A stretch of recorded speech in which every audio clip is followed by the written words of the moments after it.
Hello friends, હું છું Divya food કિચનમાં તમારું સ્વાગત છે. તો ફ્રેન્ડ્સ, આવો એકદમ કરકરી અને ટેસ્ટી મખાના ચેવડો બનાવીએ, જે એકવાર બનાવશો તો વારંવાર બનાવશો. ચા સાથે ખાવા માટે એકદમ પરફેક્ટ નાસ્તો અને ફક્ત 5 મિનિટમાં તૈયાર થઈ જાય છે.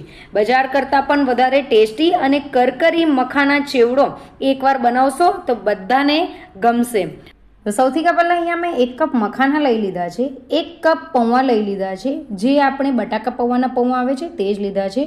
1/4 કપ જેટલી સૂકી દરાક લીધી છે, 1/4 કપ બદામ, 1/4 કપ કાજુ, 1/4 કપ સૂકા કોપરાને આ રીતે સમારી લીધું છે અને 1/4 કપ જેટલા સિંગદાણા લઈ લીધા છે. સૌથી પહેલાં અહીંયા પેણી લઈ લેવાની છે, તેની અંદર 2 ટેબલસ્પૂન જેટલું ઘી એડ કરી દેવાનું છે. તમે ઘીની જગ્યાએ તેલ પણ એડ કરી શકો છો. હવે અહીંયા આપણે સૌથી પહેલાં સિંગદાણા અને બદામ આ બંનેને આપણે રોસ્ટ કરવાના છે. બદામ અને સિંગદાણાને આપણે ત્યાર સુધી રોસ્ટ કરવાના છે જ્યાર સુધી બદામ અને સિંગદાણાનો થોડો કલર ચેન્જ નહીં થઈ જાય, અથવા તો જે સિંગદાણા છે તેમાંથી થોડા 2 ભાગ જેવો પાર્ટ નહીં થઈ જાય. તો હવે તેની અંદર આપણે સૂકું જે કોપરું આવે છે તેને આ રીતે મેં ઊભી સ્લાઇસીસમાં કટ કરી લીધું છે, તે એડ કરી દેવાનું છે. સૂકું કોપરું રોસ્ટ થતાં વાર નથી લાગતી, એટલે તેને પાછળથી એડ કરવાનું છે. ત્યાર પછી તેની અંદર કાજુ એડ કરી દેવાના છે. કાજુને પણ રોસ્ટ થતાં વાર નથી લાગતી, તેની ઉપર થોડો હલકો બ્રાઉનિશ કલર આવે ત્યાર સુધી આપણે બધું રોસ્ટ કરી નાખવાનું છે. હવે લાસ્ટમાં જ આપણે દરાક એડ કરી દેવાની છે. સૂકી જે દ્રાક આવે છે તે એડ કરી દેવાની છે. સૂકી દરાકને આપણે લાસ્ટમાં જ એડ કરવાની છે, કેમ કે જેવી તમે દરાક એડ કરશો તેવું જ આની અંદર દરાક ફૂલી જશે. તો આપણે સૂકી દરાકને પાછળથી એડ કરવાની છે. ફ્રેન્ડ્સ, આ જે મખાનાનો જે ચેવડો છે એ એટલો ટેસ્ટી લાગે છે અને એકદમ જ હેલ્ધી છે, કેમ કે તેની અંદર આપણે મખાના તો એડ કર્યા જ છે, જે આપણા બોન્સને મજબૂત બનાવે છે, હાડકાં મજબૂત બનાવે છે. સાથે સાથે કાજુ, બદામ, દરાક અને કોપરું આ બધું આપણે એડ કર્યું છે, જેનાથી આપણી બોડીને એનર્જી મળે છે. તો હવે આપણે બધું જ રોસ્ટ થઈ ગયું છે, એને બીજી પ્લેટમાં ઠંડુ પાડવા માટે મૂકી દેવાનું છે. આ બાજુ તે જ પેણીની અંદર મખાના એડ કરી દેવાના છે અને મખાનાને પણ આપણે રોસ્ટ કરી નાખવાના છે. જ્યાર સુધી મખાનાને આપણે તોડીએ અને ક્રન્ચીનેસ જેવો અવાજ નહીં આવે ત્યાર સુધી આપણે તેને રોસ્ટ કરવાના છે.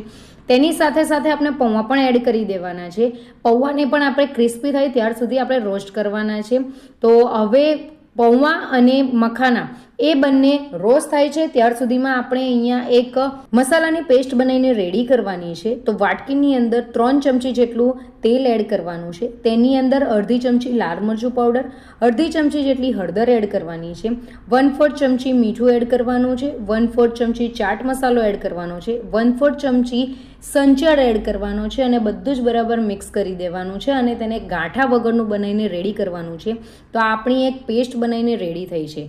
હવે આ બાજુ જે મખાના અને પૌવા આપણે રોસ્ટ કરવા માટે મૂક્યા હતા તે પણ રોસ્ટ થઈ ગયા છે. હું તમને પૌવા આ રીતે તમને તોડીને બતાવું છું તો ઇઝીલી એ તૂટે છે, મતલબ કે પૌવા અને મખાના બંને રોસ્ટ થઈ ગયા છે.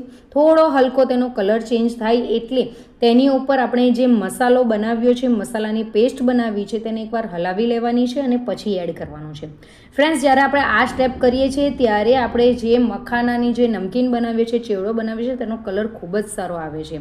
હવે તેની અંદર બધા જ ડ્રાયફ્રૂટ્સ એડ કરી દેવાના છે. બધું જ હવે આપણે બરાબર મિક્સ કરી દેવાનું છે.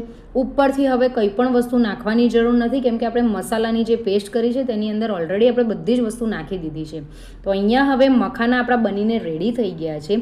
તો એને 2 મિનિટમાં તે આ જ રીતે રોસ્ટ કરવાનું છે, જેથી જે મસાલો આપણે એડ કર્યો છે એ બધો જ મખાના, પૌવા અને બધા જ ડ્રાયફ્રૂટ્સની અંદર આવી જાય અને એકદમ ક્રન્ચી એવો આપણો મખાનાનો ચેવડો બનીને રેડી થાય.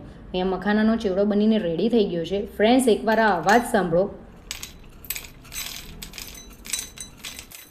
તમને આ અવાજ પરથી જ ખબર પડે છે કે મખાનાનો ચેવડો કેટલો ક્રન્ચી બનીને રેડી થયો છે. તો ફ્રેન્ડ્સ, એકદમ હેલ્ધી, ચાની સાથે મજા પડી જાય એવો આપણો ચેવડો બનીને રેડી થયો છે અને તે પણ ફક્ત 5 મિનિટમાં. તો તમને મારી આજની રેસીપી ગમી હોય તો રેસીપીને લાઇક, શેર અને કમેન્ટ કરજો અને ચેનલને જરૂરથી સબસ્ક્રાઈબ કરજો. Bye bye, enjoy.